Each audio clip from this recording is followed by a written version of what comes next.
Joshua asks, and I get this question a lot, Joshua Kirkendall, if you wanted a different engine option, how hard would it be to modify to accommodate it? So I'm assuming they're talking about if they buy the kit but they don't want to put a V8 in it.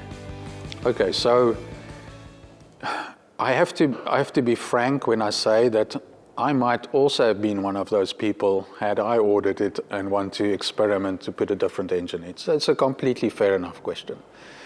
What I will say though is if you want to order a car from us and you want us to put a different engine in, that's not going to happen because we're running a production. We can't possibly spend time on redesigning engine mounts, etc. We just don't have the time, and it will destroy our production run.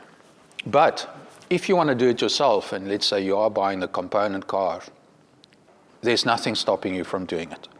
The engine bay is enormous because we're already fitting the LS in it.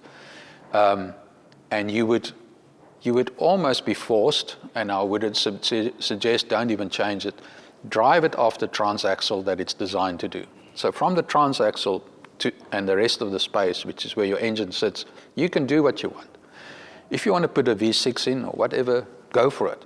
But please don't expect us to solve all your complications. So if you put a V6 in, you're going to find you've got a lot of room left over, but you might want to change the engine mounts. Then you'll have to plumb the water system different. If you put a Subaru in, the Subaru is a lot wider. And again, engine mounts, water system, that's all of them are going to need that. As long as you don't ask us to build it for you. We simply don't have the time and the capacity to do it right now.